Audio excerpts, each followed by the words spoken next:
السلام علیکم ورحمت الله وبرکاته. ملګرو امید درم چې روغ جوړ به ژوند په مزو کې به موجود یم په خپل علاقه د ترکیې په مقبره کې مینجي بابا ته راغلي یو. ملګري را سره هم راغلي دي. دا مینجي بابا مزار دی. میا حاجي حافظ شمس الدین رحمت الله علیه الله پاک دې وبخي. دا زموږ بایکونه ولاړ دي ملګرو. دا د لرګي دا دروازه چې کومه ده دا ډېر پخوانو د 15-10 کاله دا دروازه ده. چې کله دا دروازه داسې نو پیښه چې مزار بند دی او چې کله داسې کولاوي نو دا چې کوم دی پیښه چې مزار کولاو دی نو دا زموږ وړوکوالي دا جوهر ماما روان دی.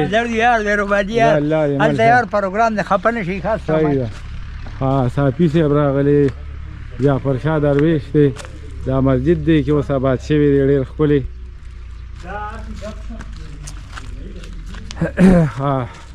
دا جعفر شاه درویش دی. السلام علیکم ګرانو کتونکو. جعفر شاه درویش چې د نوښار ضلع یا کوړه هټک سره تعلق لرم او راغلم د ګلشیر صاحب د علاقې ته وزټ مو کو. ډېره ښکلې علاقه ده. ګلشیر پیج لایک کې ویډیو مخکې شیر کې مسافرو دپاره ښکلې ښکلې ویډیوګانې جوړوي. نو انشاءالله چې تاسو به هم په بار ملکونو کې د خپل علاقې هغه سیل کوئ. مخکې صافي صاحب السلام علیکم. وعلیکم السلام ګلشیر صاحب. نوښار ته په خیر علي.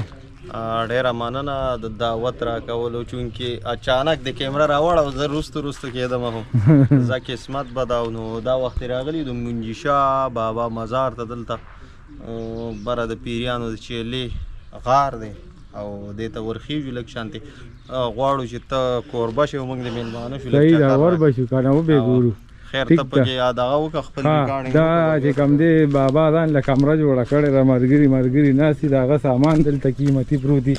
دا هم ډېر قیمتي دروازه ده. دا نه دی د دې به هم ډېر خیال ساتئ. ښه دا د هغه کمره ده.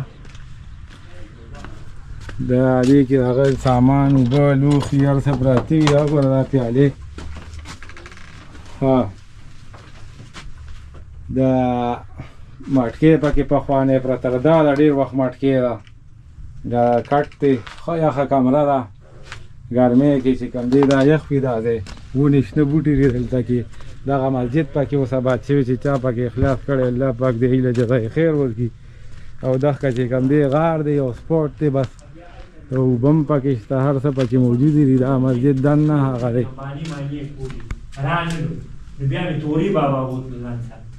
مشران پکې ناست دي. دا مسجد دننه کمره د حال دی.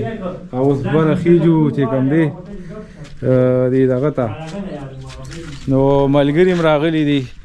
نو مو د دې سره لګاو دی.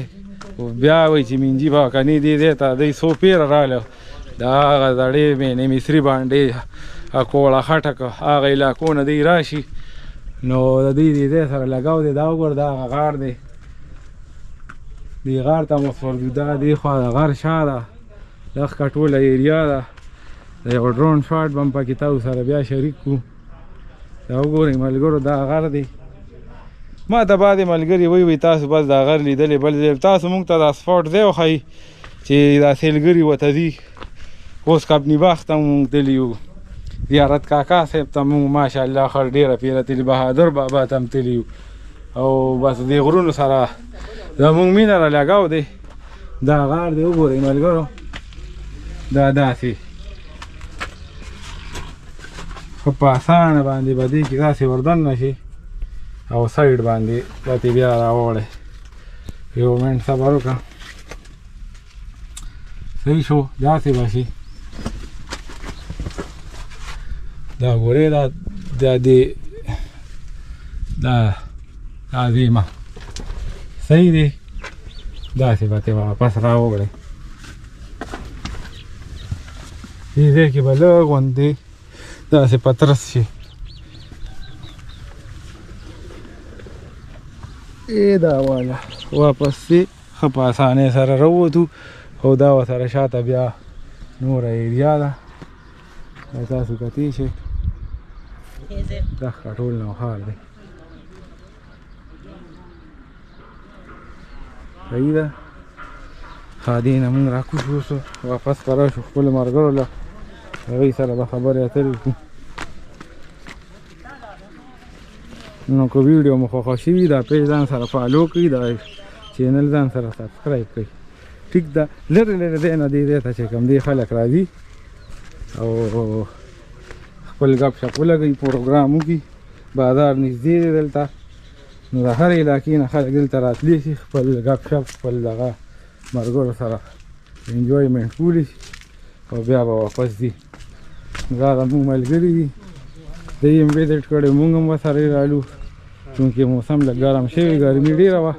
خو دا یو راوند مو پکې ولګولو، دوی هم څه ویډیوز جوړې کړې. صافي صاحب به چې کوم دی اوس ویډیو جوړوي نو بیا به مونږ هغې کې راځو. صحیح ده انشاءالله. نو دغه د منجي بابا چې کوم دی لوکیشن و، نه زه بس دا مکرم اخوند زلمی والا بس زه خفه شوم. مکرم تی خو خفه دی، 2 کاله اوس خو خفه دی. راځي مشر سړی د جنکو غوندې خوی کوي، وای ګوار بازار مروړي زبردست نو زبردست و کنه دیگه نو ته مونږ نه پټ شو تختید ولا پټ ساسه پټ شو. صحیح ده. دغه ملګرو دغه د منجي بابا لوکیشن و، که څوک ورته راتلی شي نو ښار کې دی او ښه مزېدار غر دی ورسره، سپاټ دی ورسره، اوبه کوهي موجود دی پکې. دا هغه شنو بوټو کې دغه 2 ونې چې کومې دي دغه کې کوهي دی، اوبه پکې ښه تازه پرتې وي، دغه مټکو کې اوبه پرتې وي، دلته بهر هم وي او داخلي پخلي تنظام چې کوم دی ځان لکه څوک کوي نو کولی شي پکې. لرګي مرګي که ځان سره دغه کوي او که سلینډر، نو د کانه پینا پروګرام دلته خو سور کوي، ښه مزه کوي. داسې هغه غر ته بیا سړی لړ شي، هغه ایریا به هم درته ټوله ښکاري. مازدیګر کې دلته ډېر مزېدار ښکلی موسم وي او که راتلی شئ نو نوښار، نوکلې دا زمونږ علاقه ده، ترکیه مقبره، دا ټوله ایریا ده. دا روډ دی، دغه روډ چې کوم دی دا داسې تللی دی هغه سایس منډۍ ته تللی، او دا چې کوم داسې تللی دی ډاګونو چوک ته، نوي کلي چوک ته داسې تللی دی. خشکو روډ ته هم لاره ټرن شوې ده 400 والا، دا روډ داسې تللی. بیا تې مردان ته هم تې داسې روډ وتېرې. نو هر سایډ ته چې کوم دی دې ته لارې دي، نو ډېر اسان ځای کې پروت دی او ډېر ښکلی لوکیشن دی، ښکلی علاقه ده. که راتلی شي ورته هر کله راتلی شي، زموږ په ویډیو په وساطت باندې موږ سره رابطه کولی شي، کمنټ کې په هر هغه کې مسنجر کې رابطه کولی شي. ستاسو ټولو کتونکو ډېره مننه، ستاسو نه اجازت غواړم. السلام علیکم ورحمت الله وبرکاتو.